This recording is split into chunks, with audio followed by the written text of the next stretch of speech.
Great. Okay. Well, good morning and thank you for joining us.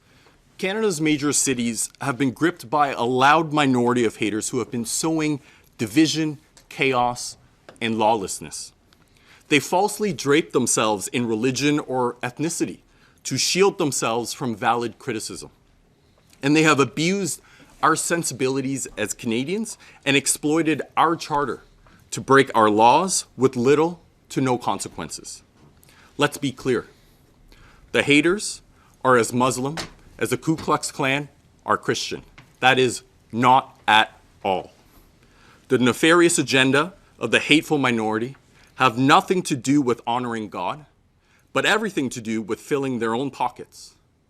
And the greatest irony is they project what they're doing onto those who dare challenge them by falsely accusing us of what they are doing.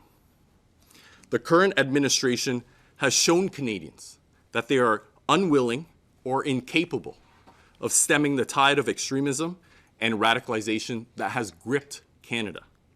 They are similarly unable to stop terrorists in wolf's clothing from entering our country. And instead of engaging with the peaceful, God-loving majority, the current administration has been consulting those at the center of the hate and ignoring the truly representative voices that they should be listening to. I've often been asked, where are the peaceful, moderate Muslims? And my response has always been that they have always been there. But for one reason or another, their voices have not been amplified.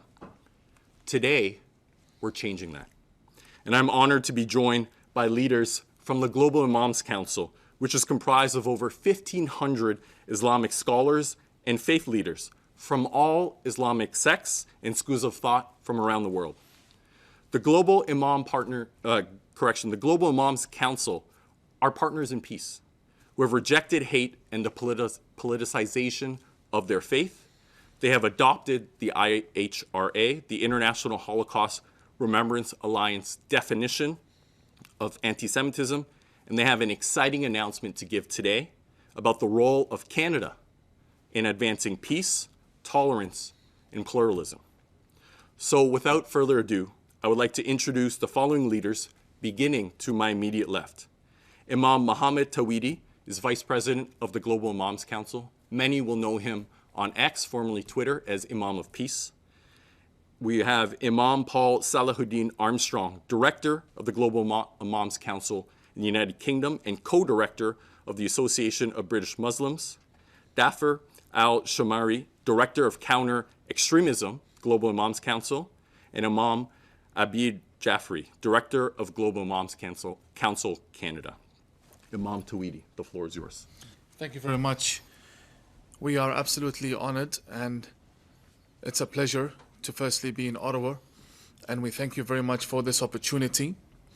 We are a council of Muslim imams accredited by the Islamic Seminary of Najaf, the ancient and historic and main Islamic seminary in the Middle East, and we are honored to be establishing our new Western headquarters for the Global Imams Council situated in Toronto, Ontario. This will be our hub to continue and extend our international work promoting interfaith dialogue and respectful interfaith cooperation in pursuit of our shared interests.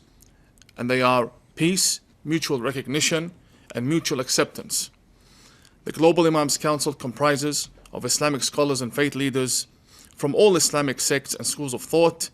This unity of Sunni and Shia Muslims and Sunni and Shia Muslim scholars and faith leaders places our council in a unique position and with a great responsibility to officially represent the wider interests of the Muslim world.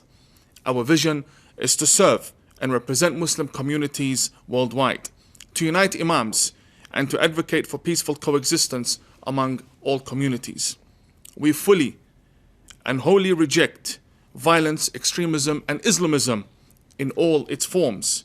We maintain that Islamism as an ideology is a misrepresentation and corruption of the true Islamic faith, which is based on peace and acceptance. This is why we foster mutually respectful cooperation with all Abrahamic faiths. On the streets of Canada, we have witnessed tolerance replaced with glorification of terrorism and cooperation replaced with violence, especially since October 7. We have seen, for example, assassination attempts against prominent Canadians like Erwin Cutler, shootings of Jewish daycares, flag burnings, public calls for genocide on the streets of this peaceful country. All in the name of our religion, all in the name of our prophet, all in the name of our divine law, all in the name of our status and the status of the seminary, all in the name of our holy book. And therefore, it is very important for us to understand that our religion has been hijacked, and it's the responsibility and duty of Imams to rise and take a responsible stand once and for all, and not only reclaim what was theirs, but to make it very clear that Islam belongs to us.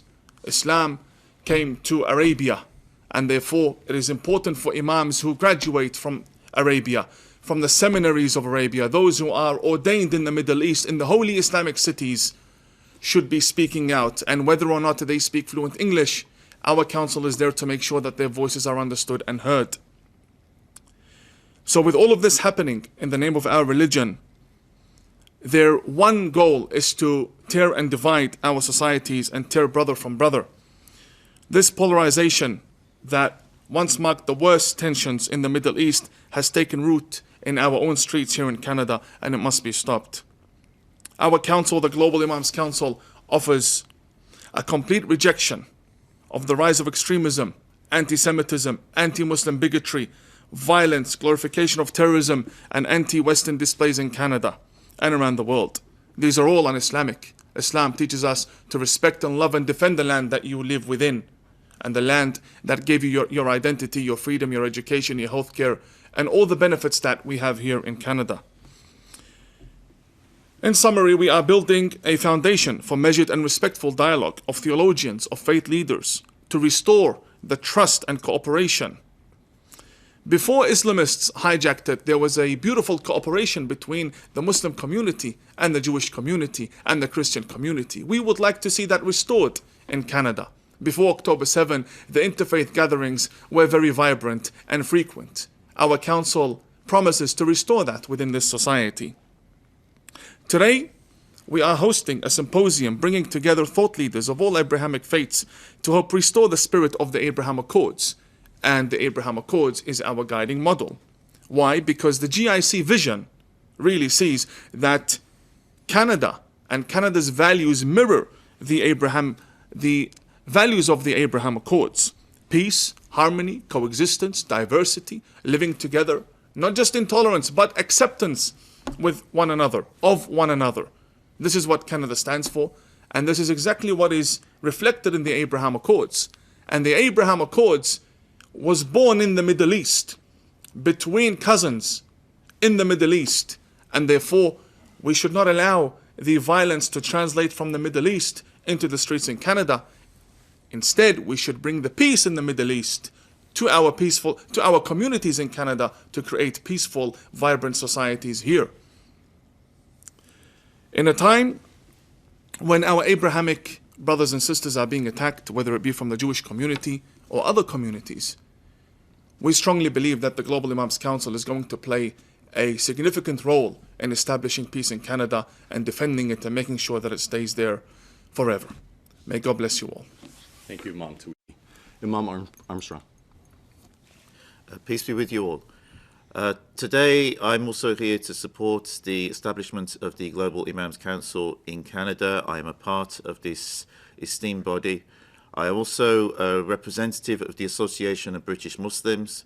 I've been running the Association of British Muslims for the past 15 years. I'm currently the managing director.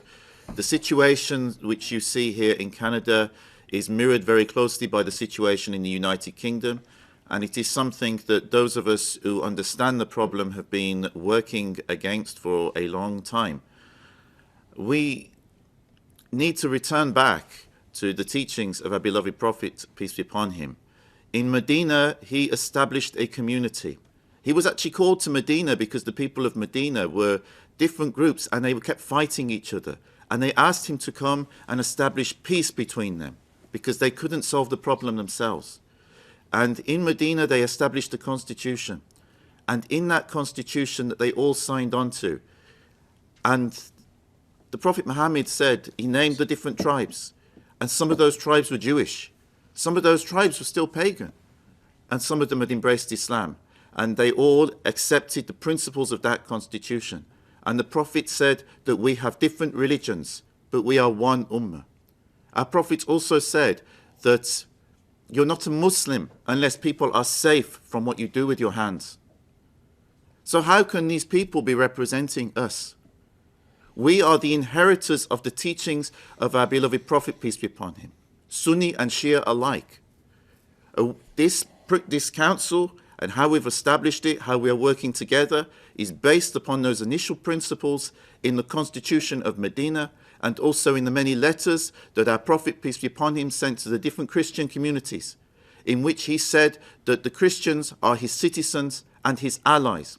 He absolutely forbade anyone from doing any damage to any church, to harm any priest or rabbi, from taking anything from the Christians or inhibiting their worship in any way or form. And he said, if anybody attacks them, it is the duty of the Muslims to protect their Jewish and Christian citizens. So these people do not represent us.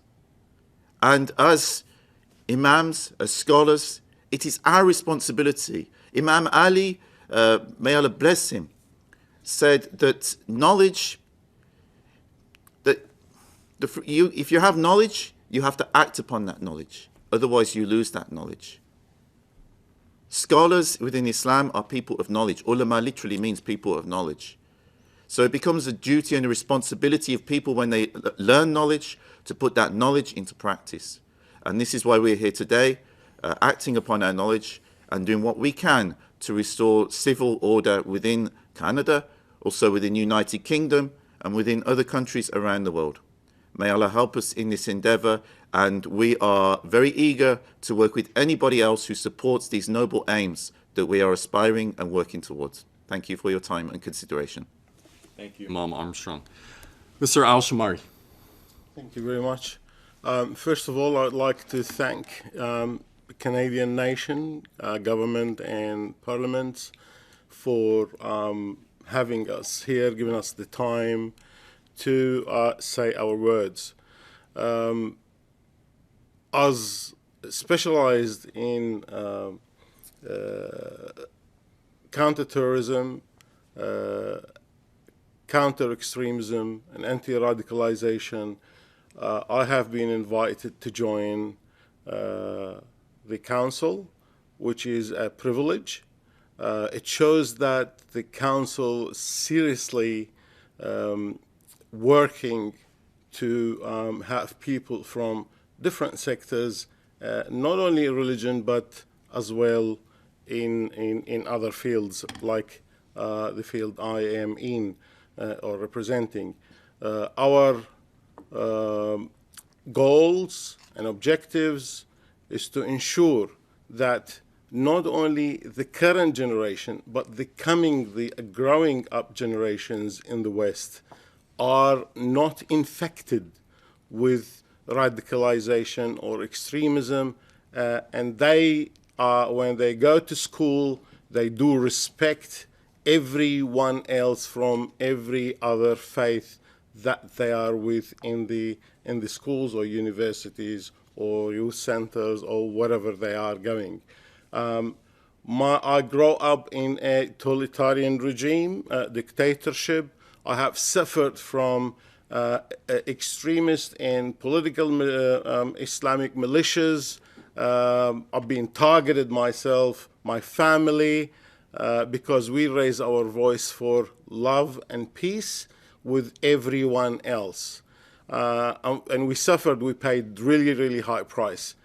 We don't want to see our kids who grow up in Canada, Australia, UK, Europe, the United States, or anywhere in the world, they suffer what we have suffered.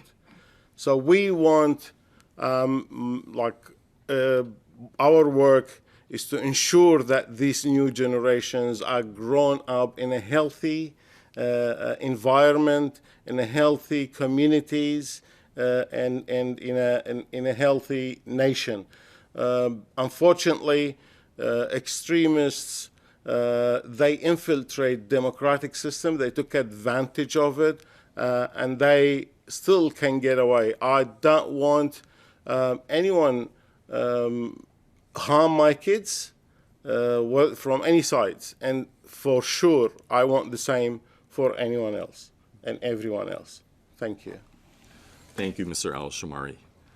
Before we kick it over to our moderator here for questions, I wanted to take advantage of the fact that I am the host to ask Imam Tawhidi a question, which is, of all of the different places in the West, you could have chosen the United States, you could have chosen United Kingdom. Why Toronto, Canada, as your Western Division headquarters?